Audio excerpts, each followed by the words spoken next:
Amém. Graça e paz em nome de Jesus. Amém, irmãos? Nós vamos dar continuidade ao nosso estudo na carta de Paulo a Timóteo, no nosso culto de doutrina. Capítulo 1, a partir do versículo 6. Se você achou, diga amém. Então vamos ler. Por esta razão, pois, te admoesto, que reavives o dom de Deus que há em ti pela imposição das minhas mãos. Porque Deus não nos tem dado espírito de covardia, mas de poder, de amor e de moderação. Não te envergonhes, portanto, do testemunho de nosso Senhor, nem do seu encarcerado que sou eu. Pelo contrário, participa comigo nos sofrimentos a favor do Evangelho, segundo o poder de Deus, que nos salvou e nos chamou com santa vocação, não segundo nossas obras, mas conforme a sua própria determinação e graça, que nos foi dada em Cristo Jesus, antes dos tempos eternos, e manifestada agora, pelo aparecimento de nosso Salvador Cristo Jesus, o qual não só destruiu a morte, como trouxe à luz a vida e a imortalidade mediante o Evangelho, para o qual eu fui designado pregador, apóstolo e mestre, e por isso estou sofrendo estas coisas. Todavia, não me envergonho, porque sei em quem eu tenho crido, e estou certo de que Ele é poderoso para guardar o meu depósito até aquele dia. Mantenha o padrão das sãs palavras, que de mim ouviste, com fé e com o amor que está em Cristo Jesus. Guarda o bom depósito, mediante o Espírito Santo que habita em nós. Vamos orar. Senhor nosso Deus e nosso Pai, assim como o Senhor tem feito e tem operado em nossas vidas, através desses cultos de doutrina, onde nós aprendemos a Tua Palavra, mais uma vez, Senhor, nos ensina a Tua Palavra revelada, nos ensina, Senhor, a palavra a qual nós lemos e agora nós estamos querendo meditar, para que dela possamos tirar lições para as nossas vidas. Usa-me, Senhor, como esse instrumento, que vai aqui, mesmo sendo imperfeito, mas vai aqui tentar explicar a Tua Palavra. Vai tentar, através da Tua Palavra, edificar a Tua igreja. E assim sendo, Senhor, que o Senhor, o nome do Senhor, seja glorificado. Ajuda-nos, Senhor, nessa tarefa.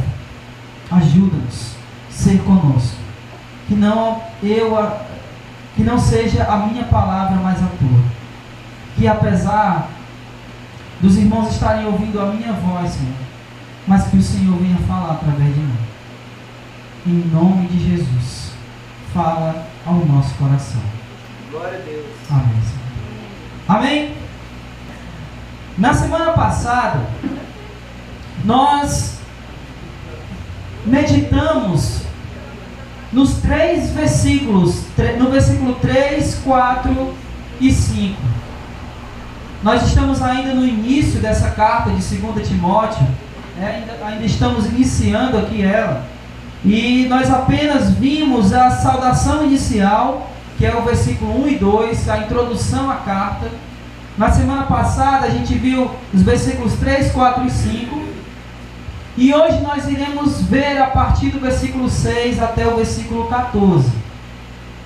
E na semana passada, quando nós vimos os versículos 4, 5 e 6, eu havia dito que Paulo usou esses 3 versículos aqui como que fazendo uma base para tudo aquilo que ele ia falar posteriormente na carta. E eu disse que a gente tirou 3 lições aqui E essas lições foram as seguintes: que nós deveríamos preservar a fé que nós recebemos dos nossos pais, dos nossos antepassados, dos nossos pais na fé. Essa fé nós deveríamos preservar. E é o que Paulo diz no versículo 3, quando ele fala que ele dava graças a Deus, a quem ele servia com consciência pura, desde os seus antepassados. Então ele estava dizendo que essa fé que ele tinha em Cristo agora, essa consciência pura, a qual ele servia a esse Deus, ele veio com ela desde os seus antepassados. E eu falei que ele faz um link aqui com o final do versículo 5, quando ele diz que Timóteo recebeu a fé da sua avó, Lloyd, da sua mãe, Eunice. Dizendo que Timóteo também havia recebido a fé dos seus pais, dos seus antepassados. Falando nisso, que Timóteo ele deveria preservar a fé que ele havia recebido. Essa fé que Timóteo havia recebido dos seus antepassados, dos seus pais, ela deveria ser mantida. E essa é uma tarefa nossa. Essa era uma tarefa de Timóteo e essa é uma tarefa nossa como igreja. Então a primeira lição que nós tiramos aqui é que nós devemos preservar a fé que nós recebemos dos nossos antepassados. Sem invencionices, sem acrescentar absolutamente nada, sem querer viver novidades, mas preservar a fé que recebemos. A segunda lição que nós tiramos aqui na semana passada foi que nós deveríamos nos dedicar ao ministério. Porque Paulo estava dizendo que se lembrava das lágrimas de Timóteo. E essas lágrimas de Timóteo provavelmente eram uma referência à dedicação de Timóteo ao ministério. Então nós, tal qual Timóteo, devemos nos dedicar a esse ministério. E essa foi a segunda lição que nós tiramos na semana passada. E a terceira lição que nós tiramos na semana passada é que nós devemos ter uma fé autêntica. Porque Paulo diz que lembrava que a fé de Timóteo não era uma fé fingida, mas era uma fé autêntica. Amém? Amém? Então eu disse na semana passada que sobre esses três pilares, que esses três ensinamentos aqui eram os pilares sobre os quais Paulo vai escrever todo o resto da carta. Que Timóteo ele tinha que preservar a fé que ele recebeu, ele tinha que se dedicar ao ministério e ele tinha que fazer isso com uma fé verdadeira, não uma fé falsa. Porque se ele queria que as pessoas acreditassem na propagação do Evangelho, no Evangelho que ele estava pregando, ele mesmo, Timóteo, tinha que crer no que ele pregava. Então a fé de Timóteo não podia ser uma fé falsa, mas precisava ser uma fé autêntica. Então tudo que Paulo vai falar daqui para frente, ele vai basear nesses três pilares. Vou repetir para que você saia daqui lembrando disso. O primeiro pilar é preservar a fé que recebemos. O segundo pilar é nos dedicar ao ministério. E o terceiro pilar qual é? Ter uma fé autêntica, uma fé verdadeira. Então Timóteo ele tinha uma missão. A missão de Timóteo era essa: preservar a fé que ele recebeu. E a gente vai ver isso aqui nesse texto que nós lemos, quando ele diz no versículo 13 que nós devemos preservar, manter o padrão das sãs palavras. Ele está falando isso aqui para Timóteo. Preserva Preserva o que tu recebeu. Mantém. Não deixa esses falsos mestres colocarem no meio da igreja falsas doutrinas, falsos ensinamentos, falsas palavras. Mantém essa fé que tu recebeu, Timóteo. Timóteo tinha essa missão. E essa missão não era uma missão fácil. Por isso ela precisava de dedicação por parte de Timóteo. Por isso mesmo, o segundo pilar é se dedicar ao ministério. E essa dedicação não podia ser feita de qualquer jeito. Ela tinha que ser feita com uma fé verdadeira, com uma fé de verdade. Paulo está aqui tentando mostrar para Timóteo que a carreira que ele está correndo, que o caminho que Timóteo está seguindo não é um caminho fácil. Por isso Paulo encerra praticamente as orientações dele a Timóteo, dizendo aquela frase, ou aquele versículo que todos nós conhecemos: combati o bom combate, completei a carreira e guardei a fé. Não era uma missão fácil. Timóteo deveria lutar o bom combate. Timóteo deveria ir até o fim sem desistir e guardar a fé, preservar a fé. Amém? Amém. Então Timóteo tinha uma missão. E aí Paulo, ele vai começar o versículo 6, dizendo exatamente o seguinte: por esta razão. Que razão? Por esta razão. Qual razão?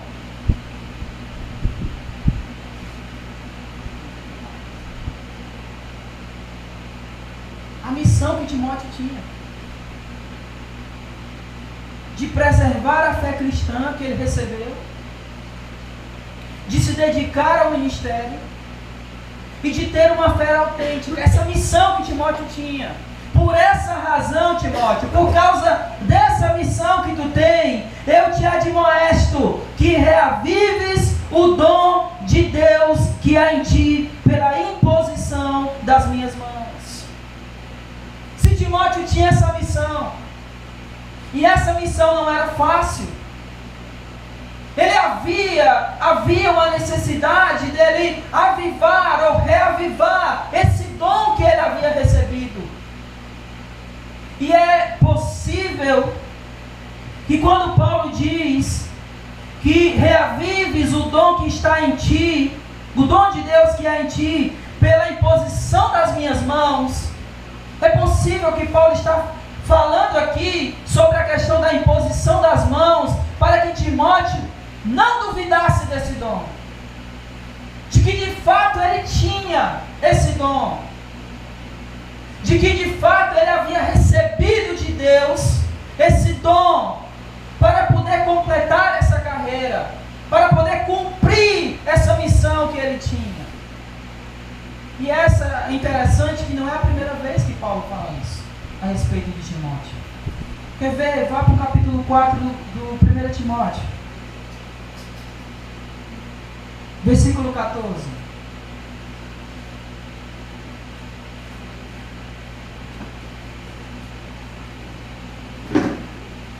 O que diz aí? Capítulo 4, versículo 14 de 1 Timóteo. O que é que diz aí? Não negligencie o dom que lhe foi dado por mensagem profética por imposição de mãos dos presbíteros. Não é a primeira vez que Paulo falava isso para Timóteo. Parece que ele está tentando fazer com que Timóteo lembre que ele tem esse dom. Porque, irmãos, como eu disse, a tarefa de Timóteo não era fácil. A missão de Timóteo não era fácil. Ele tinha que preservar a fé que ele recebeu. Você sabe o que isso significa dentro de uma igreja? Você sabe o que significa preservar aquilo que nós recebemos dentro de uma comunidade? Irmãos, isso significa comprar briga. em algumas situações é preciso comprar briga. Eu lembro de uma vez, no Ministério de Jovens, nós estávamos nos reunindo para decidir sobre um retiro. Um retiro de jovens com todas as congregações do Ceará, na época. Ela ia ser organizada pela igreja, pelos jovens do Maracanaú, mas as congregações do Ceará iriam participar. Fortaleza, né, na época o José Walter, Itarema, todos esses vieram para esse retiro. Só que havia uma coisa complicada nisso.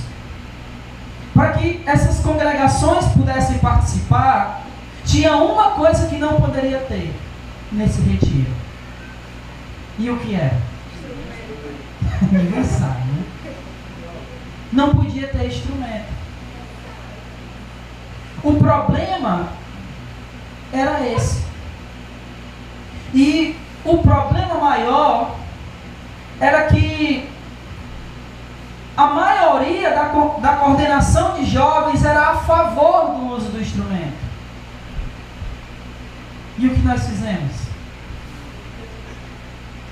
O que nós fizemos? Nós não usamos o instrumento. O que isso acarretou? Uma briga. Então, nem sempre, para preservar alguma coisa, que no caso aqui não era preservar o uso ou não uso do instrumento, mas preservar a comunhão naquela situação. Então, para que a gente pudesse preservar naquela ocasião, a gente comprou uma briga. E isso não é fácil, mas algumas vezes é necessário. E é isso que Paulo estava tentando dizer para Timóteo. Timóteo, preservar a fé aqui vai ser difícil. E aí é que nós entendemos porque que no ministério tem lágrimas. Porque se dedicar ao ministério envolve muito choro, muita lágrima derramada. Porque para preservar algumas coisas, às vezes é necessário dizer algumas verdades às pessoas que nós amamos. E isso dói. E não dói só em quem escuta, mas dói em quem precisa dizer. É complicado, é difícil. É uma batalha. É uma luta. Para usar aqui a palavra que Paulo usa em 2 Timóteo, é um combate. Mas preservar o que nós recebemos é importante. É muito importante. Preservar, irmãos, algumas vezes vai acarretar em pessoas se distanciando de nós. Eu lembro que quando nós iniciamos aqui, a ideia era trabalhar com a visão celular. Não nossa. Eu nunca tive essa ideia. Mas aí, como a gente rejeitou a ideia, teve uma separação de um irmão. E já faz muito tempo que eu não vejo esse irmão. Então, preservar algumas coisas é difícil. Por isso que era necessário, versículo 6, que Timóteo reavivasse ou reavisse o dom de Deus que havia nele pela imposição das mãos de Paulo. Que dom era esse que havia em Timóteo? Qual era esse dom que Timóteo tinha? Que Timóteo havia recebido pela imposição de mãos? Versículos 7 e 8, ele responde essa pergunta. Ele diz, versículo 7, porque Deus não nos tem dado espírito de covardia. Essa palavra aqui, covardia, ela pode ser traduzida como timidez, ou alguém que desiste daquilo que começa.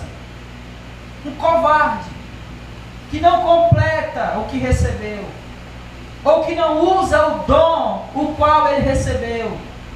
Aí ele continua: não nos deu espírito de covardia, mas de poder, de amor e de moderação.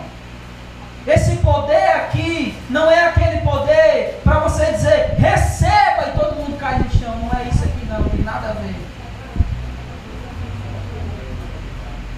O poder aqui que Paulo está dizendo é uma intrepidez, uma ousadia na pregação do Evangelho. Que essa palavra, ela é poderosa. O poder não está na pessoa que fala, mas o poder está na palavra que é pregada. É esse poder que nós recebemos de Deus, que Timóteo havia recebido de Deus. A intrepidez, o dom da pregação, o dom do evangelista. Ele vai dizer isso mais na frente. Fazes o trabalho de um quê? Evangelista. Era esse dom que Timóteo havia recebido. Versículo 8. Não te envergonhes, portanto. Por que esse portanto aqui? Porque Timóteo tinha um dom. E se Timóteo tinha esse dom, se Timóteo havia recebido esse dom, então ele não podia se envergonhar. Ele tinha que fazer o quê? Versículo 8. Não te envergonhes, portanto, do testemunho de nosso Senhor. O que Timóteo tinha que fazer? Testemunhar. Evangelizar, pregar, anunciar. Esse dom ele tinha. Só que esse dom ia acarretar em algumas coisas. Olha só, versículo 8. Não te envergonhes do testemunho do nosso Senhor, nem do seu encarcerado que sou eu. Pelo contrário, participa comigo dos sofrimentos a favor do Evangelho. O que Paulo estava dizendo para Timóteo? Olha, Timóteo, não te envergonhe. Não tenha vergonha. Porque você tem o dom. Então, se você tem o dom, testemunhe de Cristo. Não se envergonhe de mim. Mas participa comigo nos sofrimentos em favor do Evangelho. Porque Paulo estava preso, porque havia pregado o Evangelho. E Paulo estava aqui anunciando para Timóteo que se Timóteo pregasse o Evangelho, se Timóteo revisse o dom que havia nele, se Timóteo ele fosse cumprir a missão dele, que estava dentro daqueles 3 pilares, o que ia acontecer com Timóteo? O que Timóteo ia acontecer com Timóteo? Ele ia sofrer. Essa era a missão que Paulo estava dando a Timóteo. Timóteo, tu tem essa missão: preservar o que tu recebeu, se dedicar ao ministério e ter uma fé verdadeira. Não te preocupa, porque tu tem o dom para isso. Agora, quando tu começar a fazer isso, tu vai se tornar participante do sofrimento, assim como eu estou sofrendo em favor do Evangelho. A minha pergunta, irmãos, era se essas palavras fossem dirigidas para nós hoje, se nós iríamos anunciar o Evangelho. Se você anunciar o Evangelho, você vai sofrer. Se você preservar a fé, você vai sofrer. Se você se dedicar ao ministério, você vai sofrer. Se a sua fé for uma fé verdadeira e autêntica, você vai sofrer. Sou eu que estou dizendo isso, irmãos? Não. Quem disse foi Paulo. E aqui, eu poderia aplicar em N maneiras, mas eu queria falar só uma. Jesus não nos chama para viver uma vida boa aqui na terra. Pelo menos não para todas as pessoas. Alguns vão sofrer. E alguns vão sofrer mais do que os outros. Nós estávamos conversando ali fora que eu tenho muita dificuldade quando eu escuto alguém dizer assim: olha, deu tudo certo, Deus é fiel.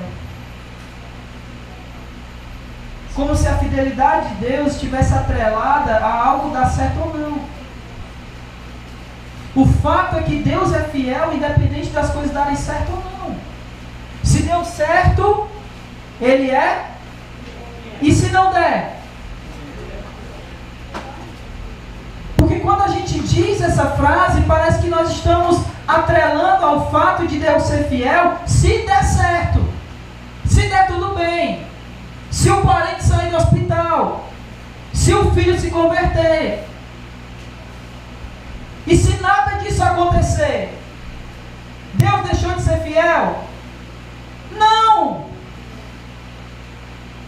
Por isso eu tenho essa dificuldade. E Timóteo está dizendo Paulo está dizendo para Timóteo que se a fé dele fosse verdadeira, ele iria sofrer. Então não é para viver uma vida de regalias que Cristo nos chama. Ele vai dizer um pouco mais na frente que a nossa vocação é uma vocação diferente. Não é uma vocação para viver uma vida aqui cheia de riquezas e bens e saúde e por aí vai. Amém, irmãos? Amém. Quem entendeu o que eu falei? Amém. Deus nos chama não para ser ricos. Deus nos chama para ser santos. Amém. É para isso que Ele nos chama. Amém. Aí Paulo, no versículo 9, ele vai falar sobre o Evangelho. E ao falar do Evangelho, ele fala duas coisas. Primeira coisa que Paulo fala a respeito do Evangelho é a obra do Evangelho. E a segunda coisa que ele fala sobre o Evangelho é a promessa do Evangelho. Vamos ler os versículos 9 e 10 que a gente vai entender o que Paulo está falando a respeito do Evangelho. Ele termina o versículo 8 dizendo que esse Evangelho é segundo o poder de Deus. Aí ele vai começar a dizer o que o Evangelho fez. O Evangelho nos salvou e nos chamou com santa vocação. Então o Evangelho de Jesus, ele nos salva e nos chama para ter uma vida rica,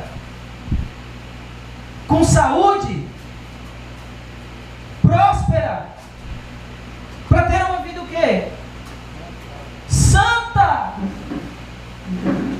Nós somos vocacionados para ser santos. Você sabe o que é vocação, irmão? Alguém poderia me dizer o que é vocação? Quando alguém diz assim, a minha vocação é ser médico. O que ele está querendo dizer? Mais do que um objetivo. Entra nisso. Mas uma determinação não nossa. Vocação é aquilo que você faz de melhor e que você ama fazer. Vocação, eu iria além. Vocação é aquilo que eu nasci para ser. Isso é vocação. Então, deixa eu só explicar uma coisa. Paulo vai dizer em 2 Coríntios, capítulo 5, versículo 17, que nós somos uma nova criação. Jesus diz em João 3 que nós temos que nascer de novo. Preste atenção. Você nasceu de novo? Amém? Então você nasceu para ser santo. A sua vocação, aquilo que você nasceu para ser, no seu novo nascimento, é santidade. Quem entendeu isso? Você nasceu de novo. E ao nascer de novo, aquilo pelo qual você nasceu, ou para o que você nasceu, foi para ser santo. Por isso que ele está dizendo aqui no versículo 9, que o Evangelho nos salvou e nos chamou com santa vocação. A nossa vocação é para ser santo, não é para ser rico, não é para ter saúde. Podemos ter ou podemos não ter, mas a nossa vocação, aquilo que nós nascemos para ser, é santo. O Evangelho nos chama para ser santo. Então, ao invés de estar buscando dinheiro e riqueza, eu tenho que buscar o quê? Santidade.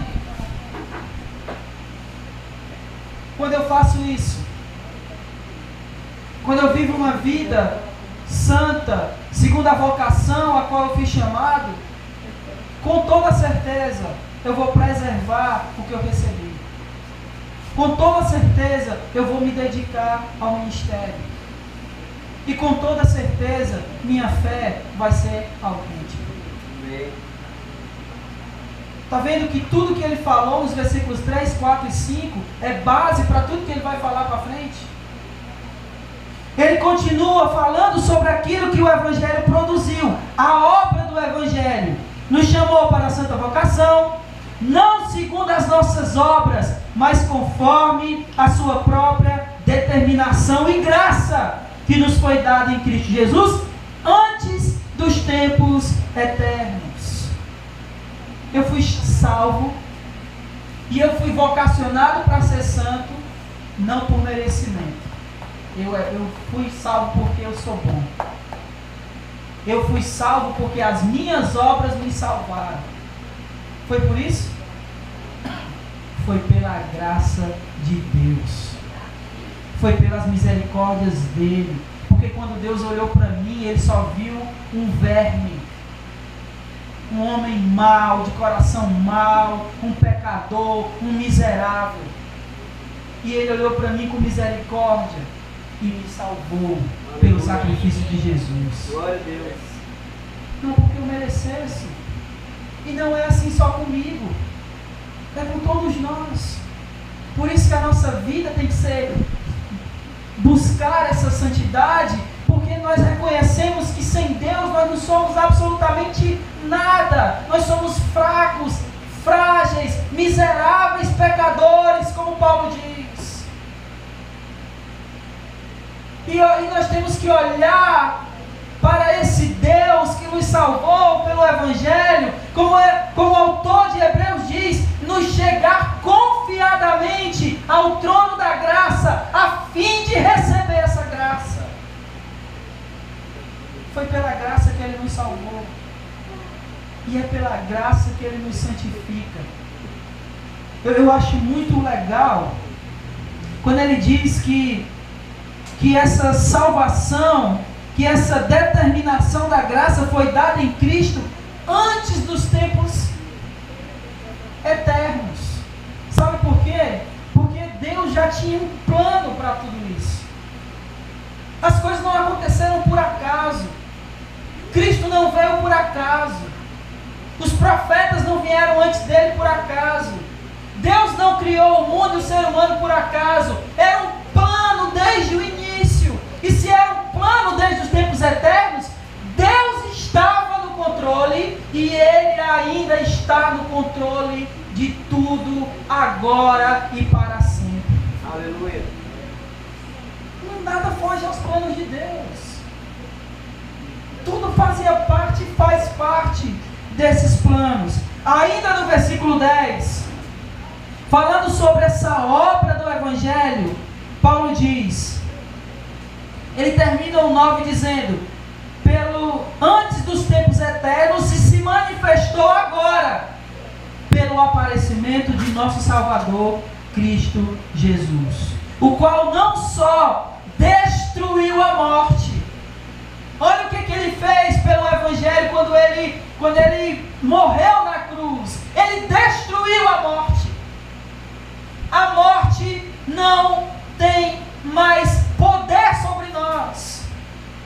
Era isso que Jesus estava tentando mostrar para os discípulos dele quando ele diz que as portas do Hades não prevalecem contra a igreja. Por quê? Porque aquele que vive e crê em mim, ainda que morra, viverá. Glória a Deus. Jesus destruiu o poder da morte. E o que mais ele fez? Ele trouxe a vida à luz.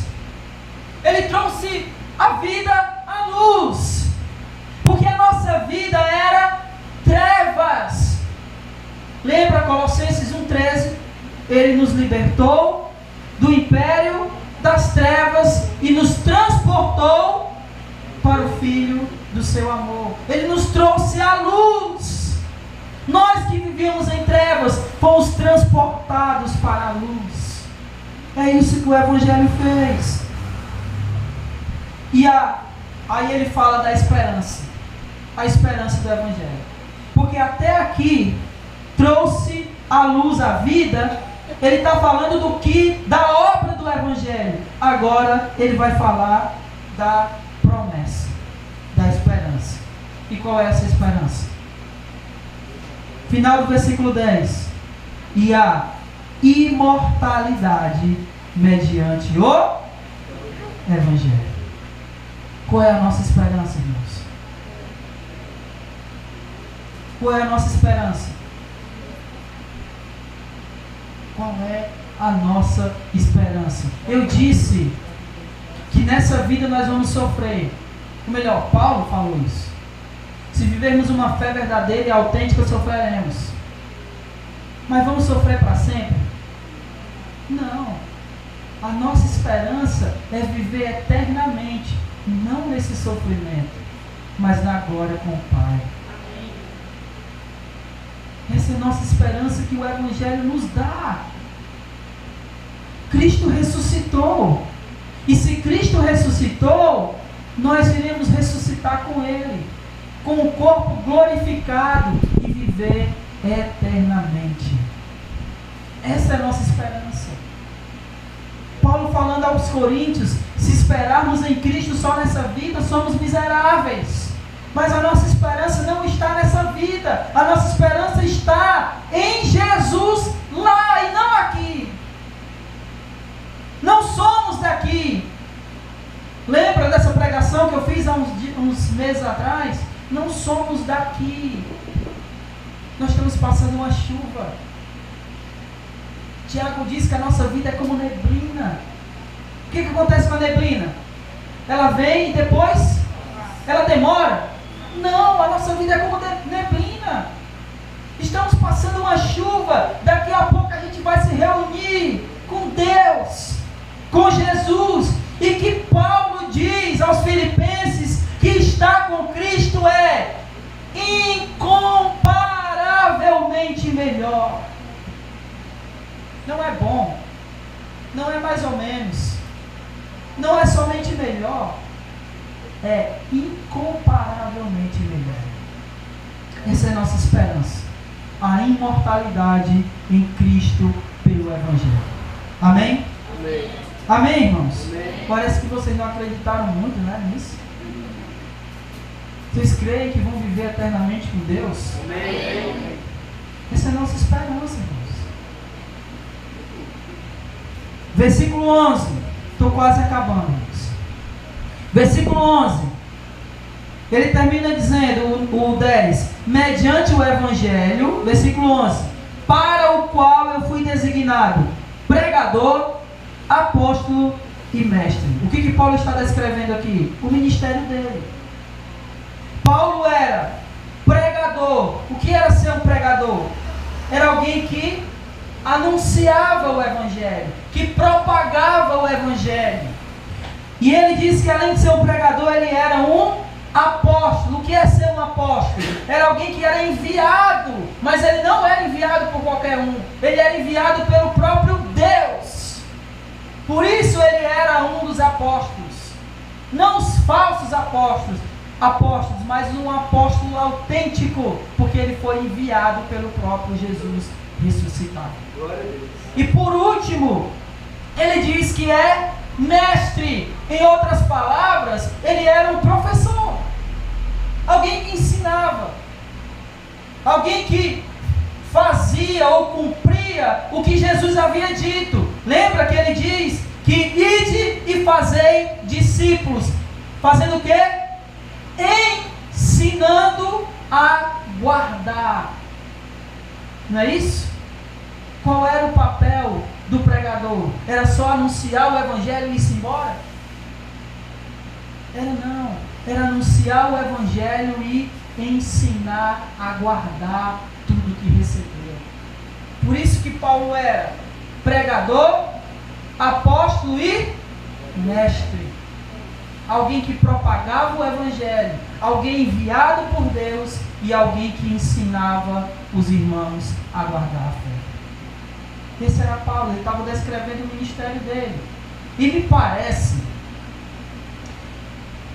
que aqui, versículo 12 e 13. Vamos falar primeiro do versículo 12, depois eu vou dizer vou completar o que eu ia dizer. Ele diz assim: e por isso estou sofrendo essas coisas. Não é por ser pregador, por ser apóstolo e por ser mestre, é que eu estou sofrendo essas coisas. Todavia, não me envergonho do Evangelho, porque sei em quem tenho crido, e estou certo de que Ele é poderoso para guardar o meu depósito até aquele dia. Sabe o que Paulo estava dizendo? Porque ele usa essa palavra depósito apenas 3 vezes.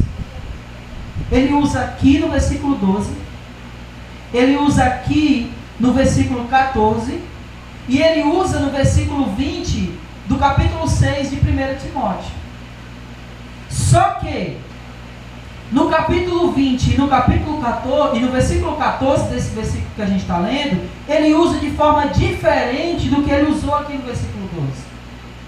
Ele diz assim, veja como é que está no versículo 14. Guarda o quê? O bom depósito. Mas olha como é que ele fala no versículo 12. Estou certo de que Ele é poderoso para guardar o quê? O meu depósito. Paulo está falando do depósito dele. No versículo 12 ele está falando de um depósito que foi feito a Timóteo. Aqui no versículo 12 ele está falando de um depósito que ele fez. Essa é a diferença. E que depósito é esse que Paulo fez? Será que ele tem crédito com Deus? Senhor, se eu ainda tenho crédito contigo, manda um anjo. É isso? Não. É porque Paulo havia depositado toda a sua fé em Deus. E esse Deus é poderoso para guardar a fé de Paulo até o último dia. Glória a Deus. É isso que Paulo está dizendo. Eu sei em quem eu tenho crido, e Ele é poderoso para guardar o meu depósito até aquele dia. Em outras palavras, a fé de Paulo, ou em quem ele havia depositado a fé, não era em vão, porque ele depositou no Deus Todo-Poderoso. Amém. Amém? Amém. E para finalizar aqui,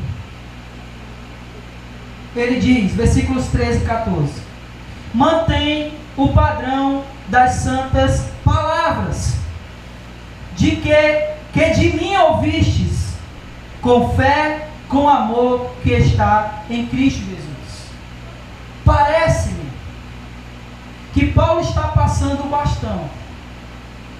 Nós estamos aqui vivendo dias de Olimpíadas, e eu não sei se os irmãos devem ter visto aquela corrida, aquele revezamento, e o cara vai correndo, aí tem o outro lá na frente que já está correndo, aí ele leva um bastão e passa para o outro, e o outro corre, e aí vai aquele revezamento.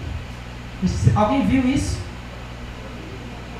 Parece-me que Paulo está aqui passando um bastão, porque lembra que eu disse que essa carta de Timóteo é a última carta que Paulo escreve. Essa segunda Timóteo é a última carta que Paulo escreve. Então é como se ele estivesse fazendo de Timóteo um sucessor. Por isso ele estava falando muito sobre isso. Participa comigo no sofrimento. Não te envergonhe do dom que através de mim tu recebeu. É como se ele estivesse passando um bastão. O meu ministério é esse, de pregação, de apostolado e de ensino. E tu, Timóteo, faz isso. Tu vai sofrer comigo, mas faz isso. É como se ele estivesse passando aqui um bastão para Timóteo. Mantenha o padrão das sãs palavras que de mim ouviste, com fé, com amor que está em Cristo Jesus. E aí ele termina o versículo 14 dizendo assim: guarda o bom depósito, mediante o Espírito Santo que habita em nós. Que depósito é esse aqui? Que depósito é esse que Timóteo tinha que guardar?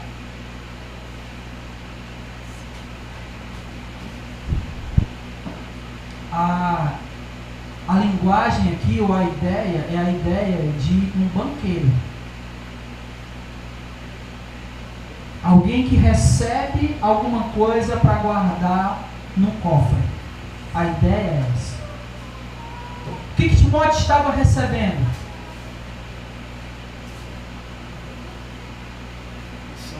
A missão. Em outras palavras, Timóteo estava recebendo o ministério. E esse ministério, que está naqueles 3 pilares que eu falei, Timóteo tinha que guardar. Mas ele tinha que guardar não de qualquer jeito. Como é que ele tinha que guardar? Mediante o Espírito Santo que habita em nós. Amém? Amém, irmãos? Eu queria só rápido, bem rápido, falar aqui 3 lições.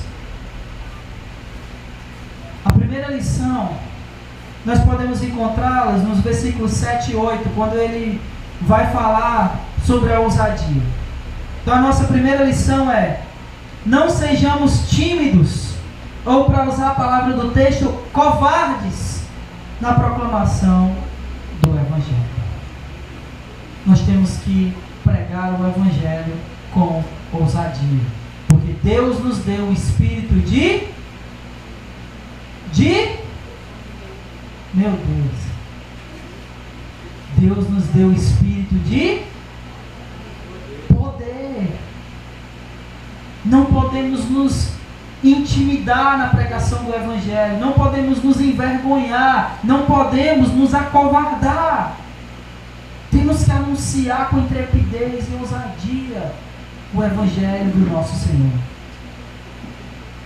E isso é se dedicar ao ministério. Lembra dos pilares? Evangelizar com ousadia é dedicar-se ao ministério. A segunda lição que eu gostaria de destacar aqui está nos versículos 9 e 10, e a lição é lembrar da obra e da promessa do Evangelho. Qual é a Evangelho? Ele nos salvou e nos chamou para uma santa vocação.